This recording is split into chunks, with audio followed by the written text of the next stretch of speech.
Baik, Assalamualaikum warahmatullahi wabarakatuh. Perkenalkan, saya Adi Sucipto. Pada kesempatan hari ini, saya akan menjelaskan terkait dengan praktek untuk pembalutan dan pembidaian ya.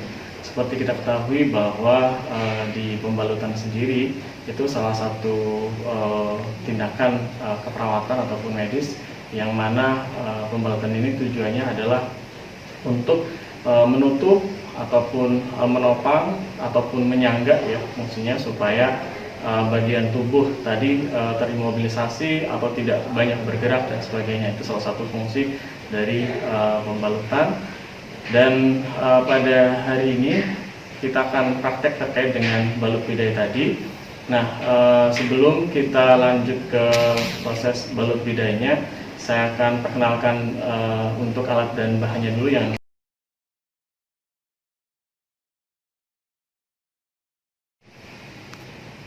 baik. Untuk selanjutnya adalah alat bahannya yang digunakan.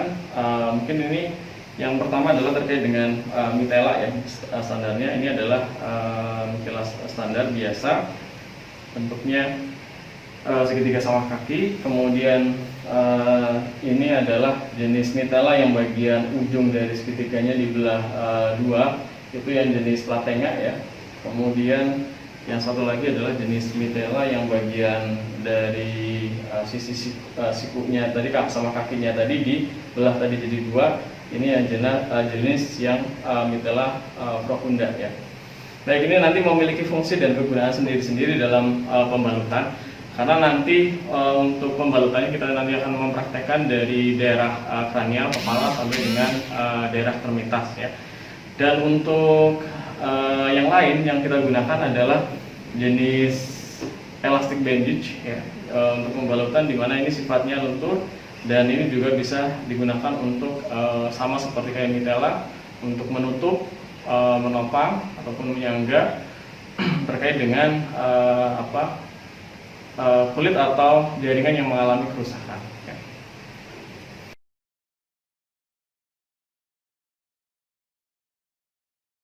Ya, baik, selanjutnya kita adalah menggunakan mitela ya. Sebelum kita menggunakan mitela, kita melakukan bagaimana cara melipat mitela dengan baik supaya siap bisa digunakan ya. Caranya seperti ini. Kita lipat mitela tadi jadi dua seperti ini. Nah, kemudian ini bagian yang tertutup kita lipat seperti ini, diganti menjadi bagian atas. Kemudian kita lipat jadi dua seperti ini, lipatnya ke dalam ya, seperti ini. Kemudian bagian yang di sini yang terlipat dua tadi kita ambil susunya seperti ini dari dalam, kemudian kita balik jadi seperti ini. Oke, selanjutnya kita lipat lagi ke dalam dua seperti ini, kemudian kita ambil lagi bagian dalamnya tadi dan kita ambil, kemudian kita lipat balik seperti ini. Nanti kita lipat lagi yang terakhir. Nah, kemudian kita bagian tengahnya tadi ambil seperti ini, kita balik. Nah, ini sudah siap digunakan untuk membalut tadi ya. Atau bisa juga dengan ya cara konvensional ya. Kalau konvensional kita bisa seperti biasa dibentangkan seperti ini ya. Oke, kemudian kita lipat seperti ini jadi dua. Oke, kemudian jadi 4, kemudian jadi 8 ya. Kita balik seperti ini. Nah, ini juga sama seperti yang kita sudah bisa digunakan untuk membalut dari kerusakan pada jaringan yang nanti akan kita balut ya.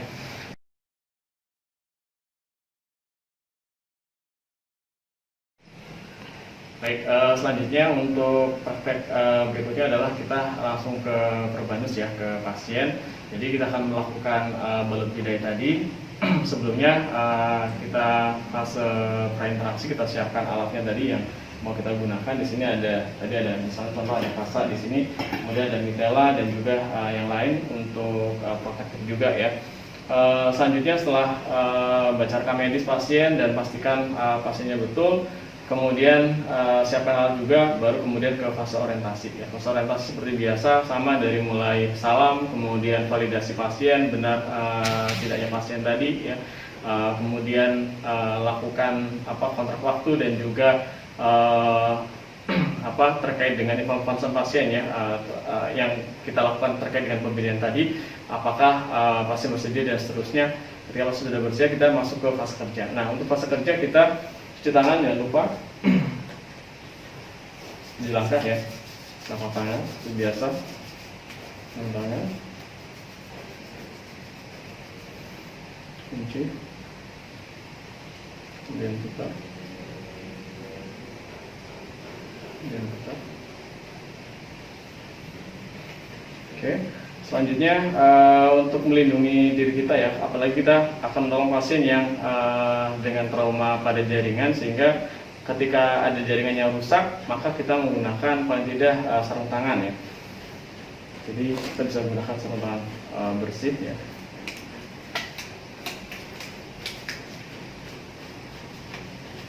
Oke. Untuk yang pertama nanti kasusnya pada pembalutan pertama terkait dengan pembalutan di daerah kepala ya. Yang pertama di daerah kepala, terutama di daerah frontalis misalnya ya. Baik.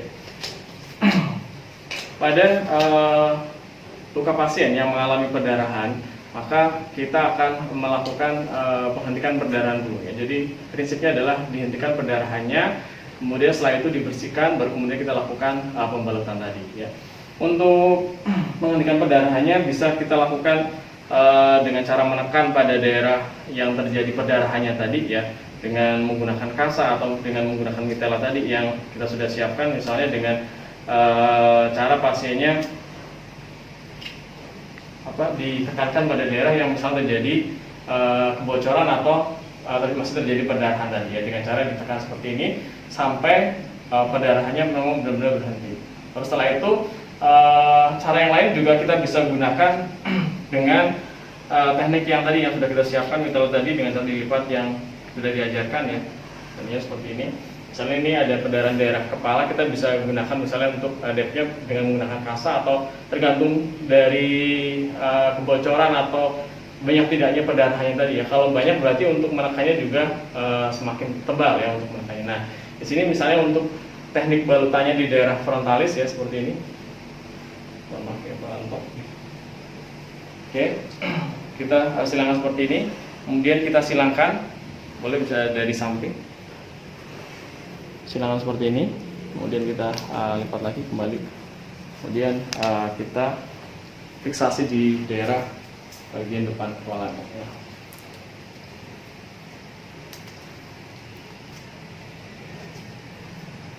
Ini. Oke, kalau kurang kencang kita bisa lakukan seperti ini, kemudian kita rapikan, kita masukkan daerah sela-sela ini dengan rapi. Oke, ini untuk pembalutan di daerah kepala, terutama daerah frontalis misalnya ya. Ini bisa dibalut seperti ini, atau kasus yang lain.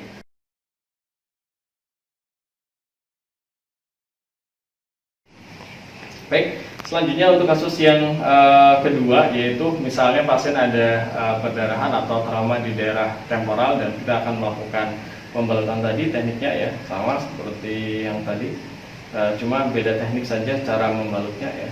Jadi kalau misalnya ini pasiennya masih ada perdarahan, kita bisa hentikan dulu dengan misalnya melakukan balutan seperti ini. Soalnya daerah temporal sebelah kanan ya, dextra, seperti ini cukup mantap saja.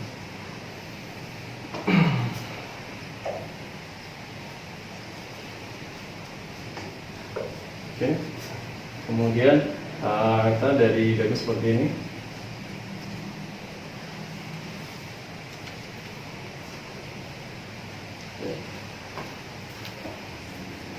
Kemudian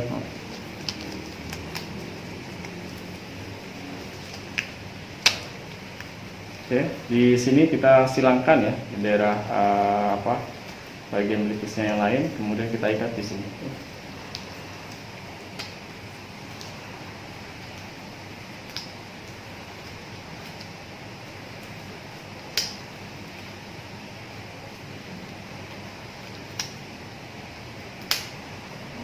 Oke, kita bisa rapikan.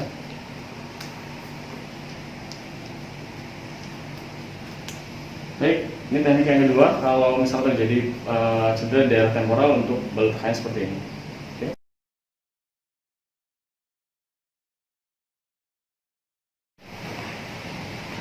Baik, selanjutnya adalah kalau cederanya di daerah rahang bawah ya atau daerah manipula, kita bisa melakukan teknik pembalutan seperti ini. Oke, ini apa? Oke, kita selama seperti ini. Nah, oke. Kemudian kita topang bagian bawah dagingnya tadi, ya. Kemudian kita ikat di sini ya.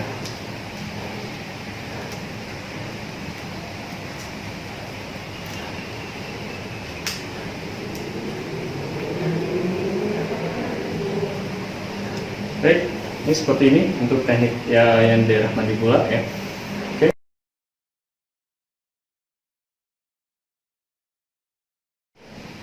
Oke. Selanjutnya adalah kalau kita mendapatkan pasiennya lukanya di daerah atas kepalanya ya. Jadi misalnya pasiennya ada perdarahan dan keluar darahnya, maka kita tekniknya sama dilakukan balut tekan. Jadi untuk balutannya kita bisa dengan teknik yang lain. Sedangkan untuk perdarahannya sama, kita hentikan, kemudian kita bersihkan juga, baru kemudian kita lakukan penutupan ya. Jadi tekniknya seperti ini untuk pembalutannya. Kita kepala seperti ini, yang di atasnya jelas ujungnya sudah dilipat ya. Jadi seperti ini. Silahkan. Oke, kemudian kita lipat ya. Jadi semuanya tertutup. Karena salah satu fungsi dari pembalutan adalah menutup juga ya. Jadi menutup daerah lukanya tadi. Nanti kita rapikan seperti ini. Oke, sampingnya.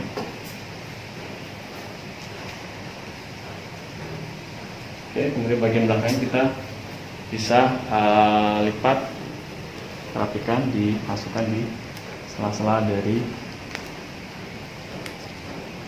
lipatannya tadi ya. Oke. Ini untuk pembalutannya. Baik.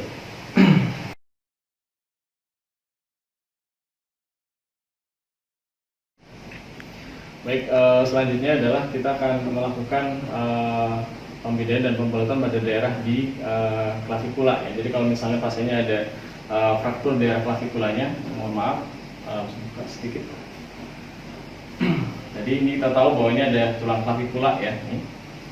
Ini kalau misalnya terjadi patahan, untuk melakukan pembalutan dan untuk melakukan fiksasinya, tekniknya yang bisa kita lakukan sama tadi ya. Jadi kita lakukan kalau misalnya ada perdarahan, kita hentikan perdarahannya ya dengan cara ditekan seperti ini misalnya. Ya, jadi ini kondisinya dibuka, kemudian ditekan seperti ini, kemudian kita lakukan pemfiksasiannya ya.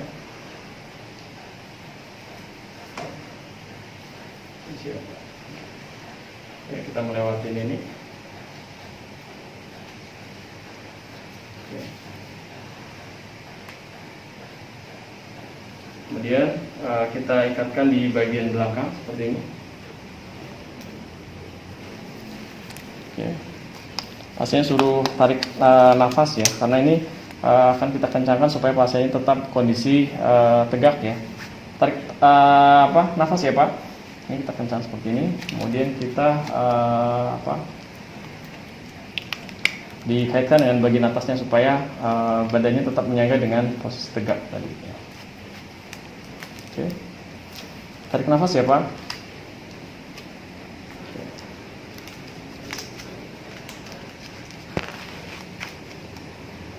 Lalu kemudian kita lakukan fiksasinya. Ya. Oke.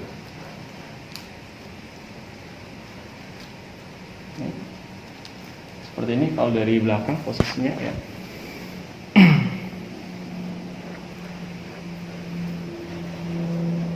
Jadi posisi pasien nanti akan tetap posisi tegak ya, menyangga.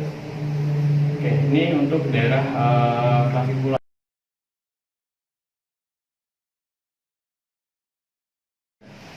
Baik, selanjutnya adalah mitral ini berfungsi untuk menyangga ya, jadi menopang atau menyangga melakukan imobilisasi pada daerah yang terjadi misalnya dislokasi daerah bahu atau misalnya terjadi fraktur di daerah lengan bawah ya, itu akan dilakukan imobilisasi. Maka teknik yang kita gunakan bisa dengan mitral juga ya. Tekniknya adalah seperti ini. Kalau misalnya contoh pasiennya adalah terjadi fraktur di daerah atau dislokasi di daerah ekstremitas sebelah kanan ya, atau sebelah kanan atau dextra, maka kita lakukan seperti ini. Posisinya dulu aja, hanya seperti ini ya. Ini posisinya seperti ini, di bagian ujung dari segitiganya kita bagian belakang seperti ini. Oke. Kemudian tangan pasien kita perlahan-lahan ya, kita luruskan seperti ini, tegakkan. Oke, sisi nyamannya ya. Oke, kemudian kita lipat seperti ini posisinya. Kemudian kita lakukan fiksasi di sini.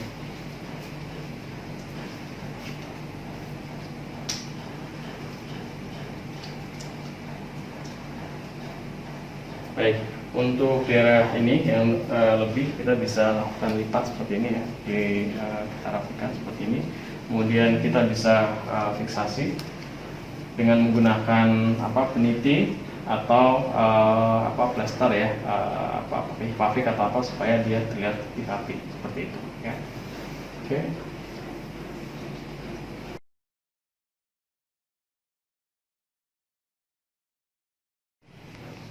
Baik, selanjutnya kita melakukan pembalutan atau dengan menggunakan mitral yang sama ya. Jadi pada kasus misalnya terjadi luka bakar di daerah torak ya. Nah, kita gunakan sebenarnya bisa dengan dua teknik ya, dengan menggunakan yang platenga yang ujung ininya terbelah dua ya. Tekniknya adalah kita kaitkan dulu, kemudian yang bagian bawahnya kita fiksasi. Ada juga dengan menggunakan mitral yang seperti ini. Kalau misalnya tidak ada, nggak usah harus disobek ya. Tekniknya bagian ujung dari mitral yang tadi kita taruh di daerah yang mau kita lakukan fiksasi seperti ini. Oke, itu tolong dipegang aja ke sini. Oke, kemudian kita rapikan bagian ininya dengan cara dilipat seperti ini. Tergantung sampai luas cederanya ya. Jadi kalau misalnya cederanya daerah hanya torakal saja, maka kita tutup daerah torakalnya saja seperti ini.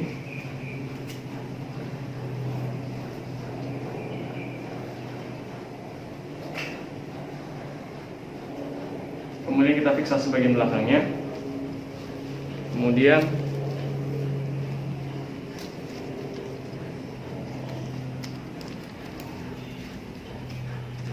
bagian atasnya kita bisa fiksasi juga biar tertutup ya.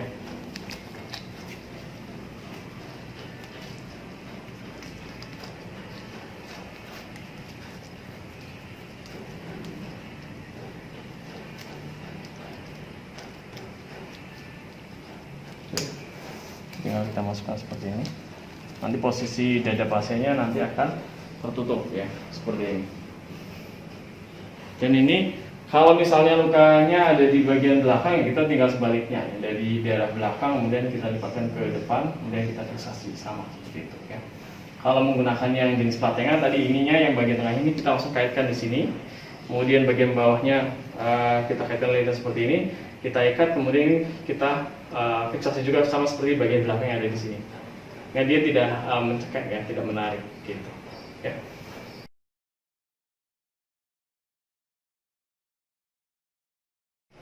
Baik, selanjutnya adalah teknik melakukan fiksasi di daerah bahu. Ya, jadi kalau misalnya pasiennya ada dislokasi atau nyeri daerah bahu, kita bisa lakukan fiksasi dengan menggunakan elastic band seperti ini. Sebenarnya untuk elastic band ini ada berbagai macam ukuran ya. Nanti tergantung dari usia dan juga tergantung dari seberapa besar dari lengan atau daerah ekstremitas atas pasiennya tadi ya. Jadi kalau kita pasien dewasa, kita bisa menggunakan elastic band yang seperti ini, yang ukurannya biasanya di atas 10 ya, 10 cm ya lebarnya. Tekniknya adalah kita lakukan untuk fiksasinya itu adalah dari daerah distal ke arah proksimal. Jadi daerah ujung ya ke arah daerah proksimalnya ya. Jadi yang dekat dengan sumbu tubuhnya ya. Kita tekniknya seperti ini, bisa kita lakukan seperti ini pembalutannya. Nah, tekniknya adalah seperti ini ya, kita dari atas ke bawah seperti ini.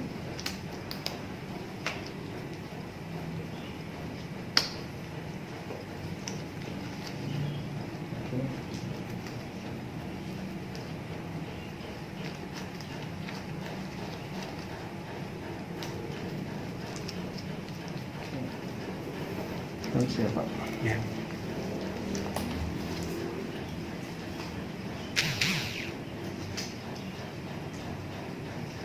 Oke, ini biar tutup dari atas kemudian ke bawahnya ya. Oke.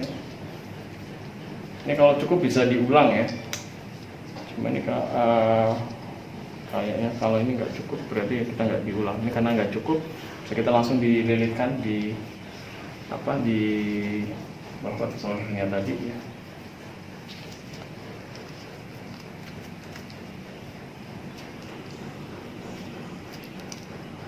Oke, ini sebenarnya paling tidak ada 2 ya. Jadi ini kalau sepertinya kan kurang kencang, jadi 1-2 gitu paling tidak untuk memfiksasinya seperti ini. Sehingga pasiennya diimobilisasi tidak banyak bergerak. Dan ini karena kalau pada pasien yang terjadi fraktur atau pasien yang terjadi dislokasi, ketika pasiennya banyak digerakkan pasti akan terjadi nyeri ya, tidak nyaman pasiennya, dan itu selain mengganggu kenyamanan juga memperlambat proses dari penyembuhan itu sendiri. Baik, itu untuk daerah bahu ya.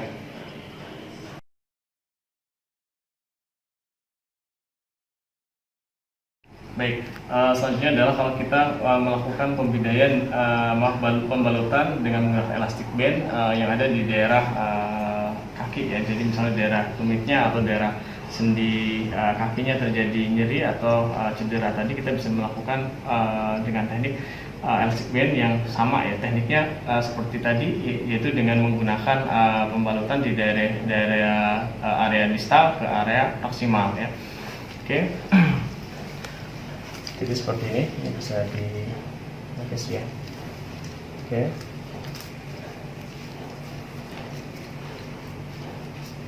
Ini sebenarnya untuk ukuran dari elastic bandnya itu yang lebih ideal itu lebih besar sedikit ya. Jadi kurang lebih 10 ini yang 7 ya. Oke, kita bisa lihat di sini. Ini kalau pada ini.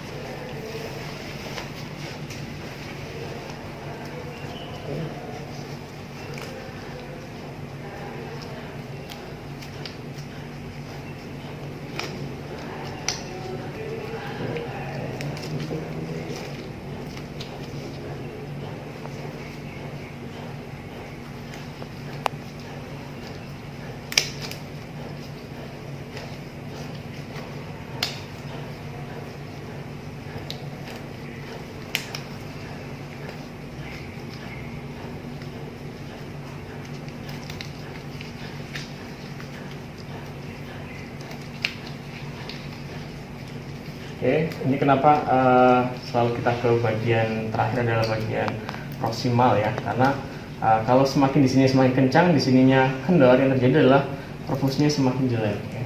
Dan biasanya kalau terjadi kelonggaran susah untuk membetulkannya. Kemudian yang lain setelah kita lakukan, sebenarnya untuk melakukan pembidaian ataupun pembalutan yang dilakukan, biasanya nanti akan kita lakukan pengajian baik itu sebelum dan setelah. Tapi nanti pada saat pembidaian nanti akan kita jelaskan ya. Oke.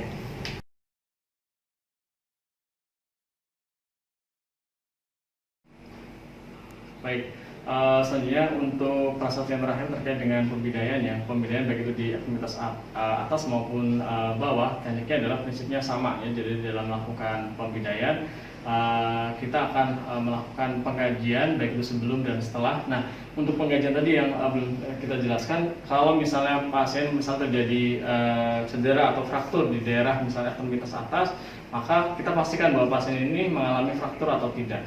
Caranya kita dengan melakukan pengkajian pada sistem muskuloskeletalnya. Mungkin di S1 pernah direview ya, jadi dengan teknik look, feel, dan move ya. Look, feel, dan move serta pengkajian tambahan yang lain adalah dengan pengkajian neurovaskulernya ya. Jadi mohon maaf, jadi kalau misalnya di daerah lengan pasien ada fraktur ya, Maka dengan loop kita bisa melihat apakah pasien misalnya ada jejak cedera atau tidak ya. Pastikan ini harus inspeksi dengan cara dibuka.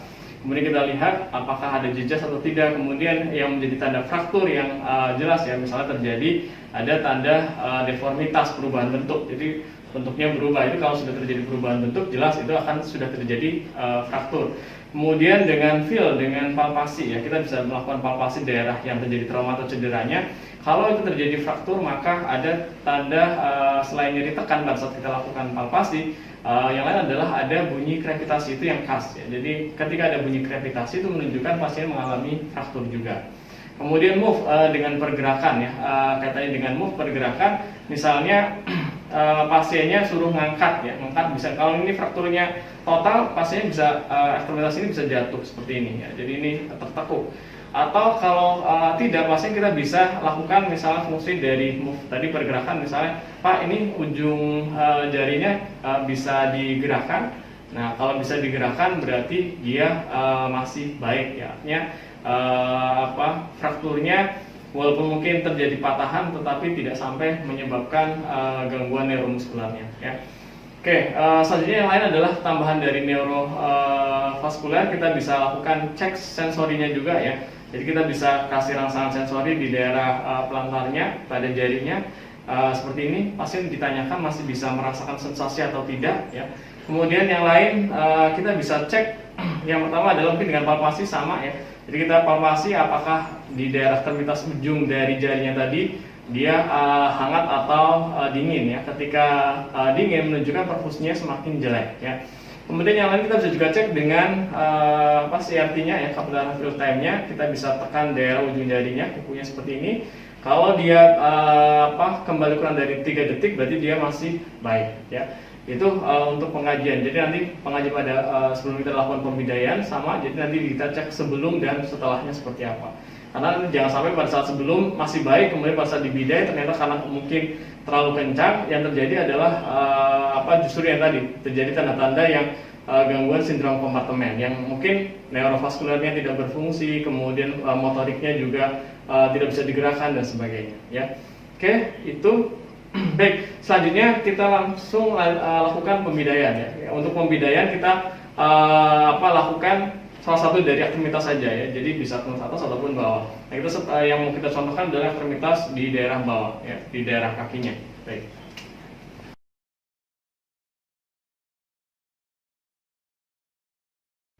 Baik, selanjutnya kita akan melakukan pembidayaan. Tadi misalnya contoh pada pasien yang mengalami fraktur di daerah bagian tibia fibulanya ya, bagian kaki bagian bawah ya, misalnya bagian tibia fibula terjadi fraktur, maka kita akan lakukan pembidayaan, di mana pembidayaan ini fungsinya adalah selain melakukan imobilisasi supaya pasien pada saat dilakukan atau digerakkan itu tidak mengalami nyeri atau cedera, dan juga yang lain adalah untuk menjaga kenyamanan dari pasien itu sendiri, karena ketika digerakkan pasien semakin nyeri dan biasanya semakin merusak daerah jaringan yang terjadi cedera tadi, sehingga kita akan lakukan imobilisasi atau lakukan pembidayaan tadi. Nah, untuk pembidayaan sendiri alatnya tekniknya bisa menggunakan, yang jelas adalah menggunakan papan yang sifatnya keras, kemudian dilapisi di bagian dalamnya, terutama di bagian dalam dari yang nanti akan menyentuh tubuh pasien tadi, agak dibikin soft ya, supaya pasien bisa lebih nyaman. Atau juga model yang menggunakan spring, yang menggunakan udara itu juga bisa, cuma kita tidak punya alatnya. Yang nanti akan kita peragakan adalah dengan menggunakan teknik spark seperti ini ya, beda yang menggunakan yang manual. Nah, sebelum kita melakukan pembidayaan, pastikan tadi dilakukan pengajian dengan look, feel, dan move. Lalu kita lihat apakah ada tanda deformitas atau tidak, kemudian ada kalau misalnya sampai terlihat jaringan atau tulangnya, maka itu sudah menunjukkan terjadi patahan atau fraktur tadi ya. Kemudian yang lain dengan feel, palpasi, kita bisa mengecek apakah pasien ini ada krepitasi atau tidak, nyeri tekan atau tidak, kemudian move, pasien masih bisa digerakkan enggak, ujung kakinya Pak digerakkan, dan seterusnya. Sama kita lakukan perabahan sensorik, dan juga kita bisa palpasi daerah akalnya, dan juga kita bisa lakukan cek CRT-nya tadi. Itu kita melakukan pembidayaan. Kemudian prinsip yang lain pada saat dilakukan pembidayaan adalah kita dalam pembidayaan melalui 2 sendi tadi ya. Kalau misalnya di daerah kruris atau di daerah tibia fibula yang terjadi fraktur, maka daerah sendi di kaki sampai dengan di daerah lutut tadi, dia harus terlewati oleh bidainya tadi, ya. Sehingga tidak bisa memasang bidai di sininya terjadi fraktur kemudian dipasang tidak melalui dua sendi tadi, tidak bisa, karena nanti pastinya mesti akan terjadi tetap perubahan atau tidak dilakukan imobilisasi dengan baik. Oke, kemudian yang lain yang perlu diperhatikan juga adalah sebelum kita melakukan pembidaian, kita diukur daerah yang mau kita bidai tadi, pastikan melalui dua sendi tadi. Jadi kalau di daerah kruris tadi melalui dua sendi lutut dan juga sendi pergelangan kakinya, ya. Ini ada dua kebetulan panjang pendek, jadi bagian yang pendek tadi untuk bagian dalam, yang panjang untuk bagian luarnya, ya. Jadi sebelum kita lakukan pembidaian, pastikan kita siapkan juga alatnya ya untuk mengikatnya. Ini untuk mengikatnya bisa menggunakan dari mitela tadi, ya. Tekniknya supaya pasien tidak nyeri, karena ini kalau dilakukan pengangkatan atau dilakukan perubahan posisi, pasiennya mesti nyeri, sehingga diminimalkan sebisa mungkin, ya. Tekniknya adalah kita tahu bahwa di daerah kaki, kalau daerah kaki itu ada daerah sendi lutut, ya. Di sini ada selang, jadi itu bisa digunakan untuk memasukkan dari pengikatnya tadi atau mitelanya tadi yang kita sudah siapkan seperti ini. Oke, di sela-sela ini. Kemudian tekniknya nggak usah diangkat, tinggal kita digeser, ya. Seperti ini. Oke. Kemudian yang lain juga kita siapkan. Siapa?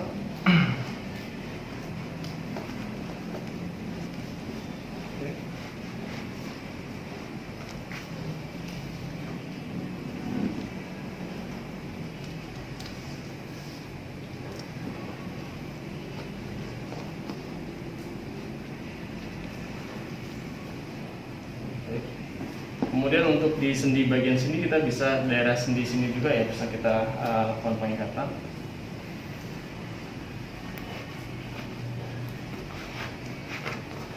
Oke, kalau sudah siapkan seperti ini, kemudian kita pasang bidainya, ya. Oke, siap, Pak. Pastikan yang bagian softnya tadi ada di bagian yang nempel dengan pasien tadi, ya. Oke, sudah kita lakukan fiksasi seperti ini.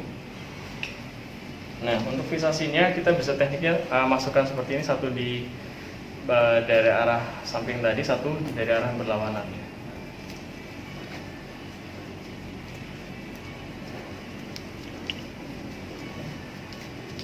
Nah, pada saat memfiksasi dari pasien adalah di bagian kalau bisa di bagian kayunya, ya, tadi, supaya tidak semakin sakit, ya, misalnya mengurangi tadi. Kemudian yang lain, kalau misalnya pasien terjadi perdarahan juga, pastikan sebelum kita melakukan pembidaian tadi kita lakukan penghentian, ya, penghentian perdarahan, sama seperti teknik pembalutan yang lain, ya. Jadi dihentikan dulu perdarahannya.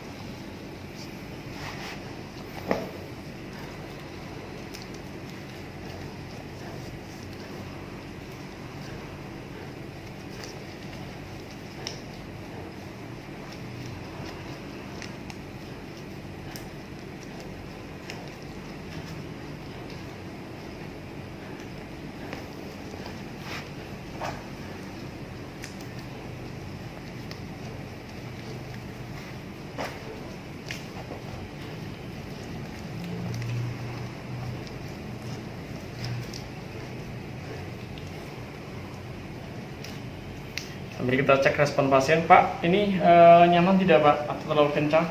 Tidak, Pak. Tidak, Pak. Oke.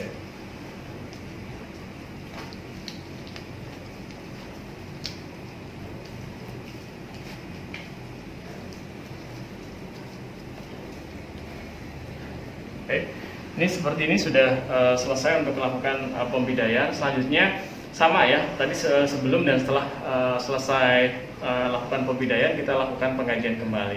Kita tekniknya dengan look, feel, dan move tadi. Look, kita lihat apakah misalnya pasiennya terlihat semakin kebiruan warna kakinya, ya, yang menunjukkan perfusinya jelek.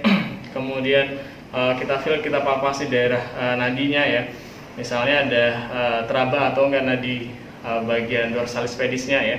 Kemudian yang lain kita palpasi juga daerah kakinya, apakah akralnya dingin atau tidak. Kemudian kita cek move-nya, pergerakannya, pasien suruh gerakan, Pak ujung kakinya bisa digerakkan. Nah kalau masih bisa digerakkan masih baik. Kemudian kita juga tanyakan tadi ya, apakah baterai yang terlalu kencang atau tidak. Kalau terlalu kencang berarti kita butuh dikendorkan atau dilonggarkan kembali, atau katanya tidak terlalu kencang tadi, dikurangi ya. Baik, itu untuk pembidayaan. Kalau ditanyakan boleh kita diskusikan di sesi berikutnya.